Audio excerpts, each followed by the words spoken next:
Hi, this is Tim of the 1916 Company at Watches and Wonders 2026. I'm here with Alessandro, who is the longtime Director of Product and Marketing at Officine Panerai, and we've got the novelties on the table. Alessandro, thank you so much. Thank you, my pleasure. Welcome at Watches and Wonders at Panerai World. And you have an incredible set of novelties today. I think the most interesting thing on the table, just looking straight at the case, is going to be a watch right here, the forged titanium that's got an aesthetic it's got a little bit of the old 605 Firenze, and then it's also got this incredible multi-layered folded like metal aesthetic. You got to tell me, this is one of the 47 millimeter Luminors this year. How did you get this metal aesthetic here? It's not PVD, it's not any kind of a deposit, it's actually the metal, correct? Yeah, actually the metal is about forged titanium. The idea actually was coming from a client that was asking a watch is in Damascus steel, but since Damascus steel is not nickel-free, is not good on the wrist, then by talking with our engineer and watchmaker to have something similar in terms of look, but comfortable and wearable, of course, on the wrist, they come with this solution by forged titanium. So it's made with the two different grades of titanium, grade 2 and grade 5, bonded together, and have this wave effect, then polished. That is, first of all, keep the characteristic of the titanium, so it's 30% lighter than steel and is highly resistant to corrosion. That is a very important feature for Panerai watches that are born to be used also underwater.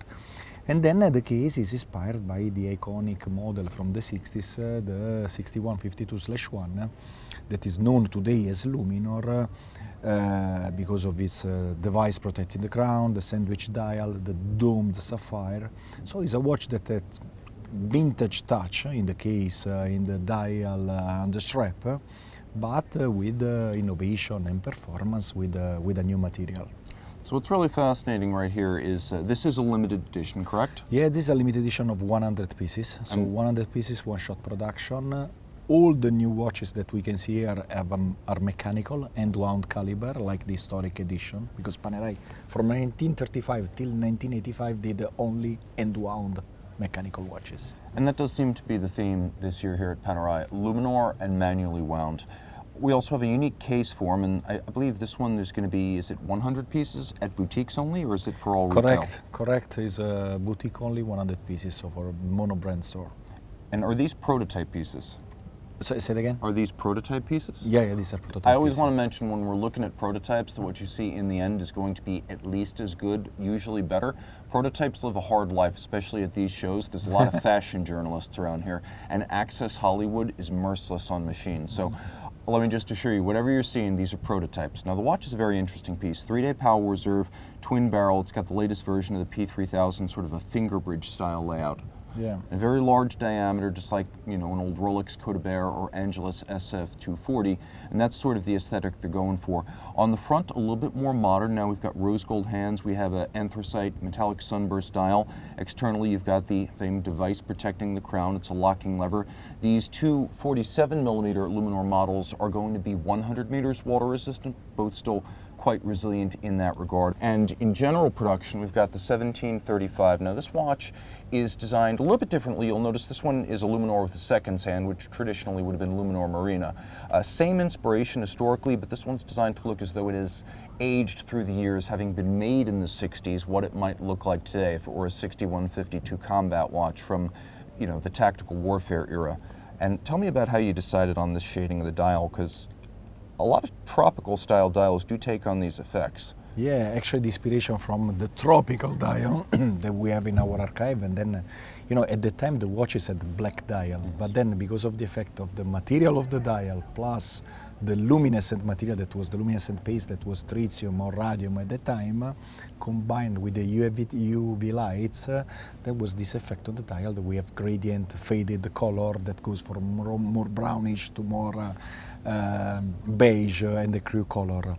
And the idea was to come with something very different compared to what we have today in the assortment. And so mechanically speaking, these watches are going to be pretty much identical with the exception of the seconds hands on the 1735. Now you can see right here, it's got nice setting action. There's very little dead angle as you turn the crown between the time you start to turn the crown and the time you actually start to get motion in the hands. So it's got a nice precision feel to it, and it's designed to look nostalgic. We'll use modern materials. So you do get the 3-day power reserve, the twin barrels, the free-sprung architecture, the full balance bridge, but then you also get something a little bit more. We've got this dramatically cambered sapphire that's designed to look like a vintage plexi or perspex. So it's got that vintage look, but it's not going to scratch. Very cool piece, and I think they're calling this aged ivory or something along those lines. And it does have that aesthetic. Now we're going to move over to the general production 44mm watches. These are going to be a little bit different. You remember last year Panerai started bringing back 300-meter cases, so these are all 300 meters water resistant. Tell me a little bit about this watch and the Brunito effect, how you get this sort of aged metal. Yeah, the Brunito is made with the PVD, with the physical vapor deposition coating, and actually also this one has an historic inspiration, because at the time the watches were made polished with a brush bridge protecting the crown. But then, since they were used during a military mission where they had to be hidden, let me say, they were started to be covered by some painting or in order to avoid the mirroring effect of the polishing case. And this finishing give, first of all, an aged look, and then paying tribute to this coating that were applied at that time on the watches. This watch is powered by an 8-days caliber. Also the long power reserve is part of our history. 8-days caliber P5000, and there's a anthracite dial, also in this case with the beige Super Luminova, matching with the stitching of the strap. All the watches present a vintage construction strap with a Tuscan leather, and also deliver with a second strap in rubber in the packaging. Okay, so with the I guess Giorni, this is going to be your reference 1733, and it's going to be the 8-day power reserve. This is inspired by your Angelus SF240s, which were about 200 hours back in the day. Interesting watch on a lot of levels. It's kind of nice because it's almost pre-scratched. When you start with PVD on steel and you weather it off, you've already got wear through the PVD coating. So if you want something that is maybe a little bit more versatile for those who get a bit rough or like to wear their watches frequently, this finish might be for you. Okay. So now we talk about the 1732, and this is actually the watch you're wearing. Yeah, actually, Destro. yes. Now, Destro, unless I'm wrong, actually means right. Yeah, actually right, because you can wear it on the right wrist. Actually, back to time when the divers of the Italian Navy were wearing not only wristwatches but also instruments, and on the left wrist they had to wear compass or depth gauge, and for that reason Giuseppe Panerai had the idea to turn the watch and the movement in order to have the crown at 9 o'clock, in order to facilitate any kind of operation on the crown with the other end. So on one side the instruments, on the right side, and that's why Destro. Because I think a lot of people hear Destro, they think, oh, that's the left-hand watch. No, it's actually, it means right. So you can wear it on your right hand. In fact, the nickname at the end is Destro, but it's also called left-handed. So the funny thing about this watch is it seems like it might be for a lefty, but it's actually ambidextrous. So the nice thing about these is I've worn both the Destro and the Standard on both wrists just to test. It's a little bit of a myth that you can only wear a watch on one hand based on the crown guard. So you can wear that ambidextrously. If you like the look, not a problem. Now we're looking at the P6000 caliber, just to keep track of what you're actually looking at. Is a little bit different from the Giorni. And I should also mention, these are not just all 300-meter cases, but all the watches you've seen are actually tested to 125% of what's on the dial. So if it says 300, that's actually a very conservative rating. It's been tested at the factory to 125% of whatever is actually on the case back of the watch. Yeah, if I may add, they are designed, developed and tested to a water resistance that is higher than what we declare. Yes. And even we push to the limit. And then all our watches, except the bronze, because if we start testing underwater, start the oxidation, and then we want our clients to have new watches on their wrist, all the watches that are coming from the production are tested not only with the air pressure, but also underwater.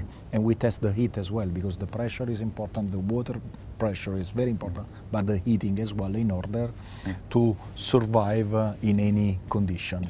Excellent. So they're actually doing water tests, heat tests, and they actually use cold water to see if there's any kind of moisture in the watch. If you heat it up and you put a drop of cold water on it, Exactly. you'll get condensation on the inner crystal, and that's actually how they're testing these post-inundation.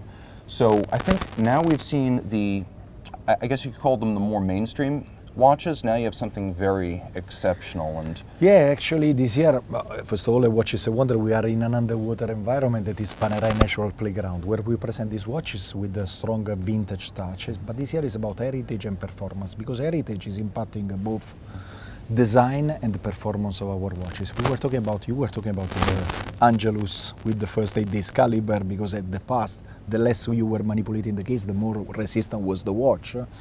And also our first in-house caliber was the P2002 with the 8 days power reserve. Then the challenge that we gave to the manufacturer was to move from 1 week power reserve to 1 month power reserve. And sure enough, here it is. Am I correct? This is 31 Giorni? 31 Giorni, as we are Italian, we like to give Italian name, the Luminor 31 Giorni. Luminor 31 Giorni is an exceptional watch. It's a limited edition of 200 pieces.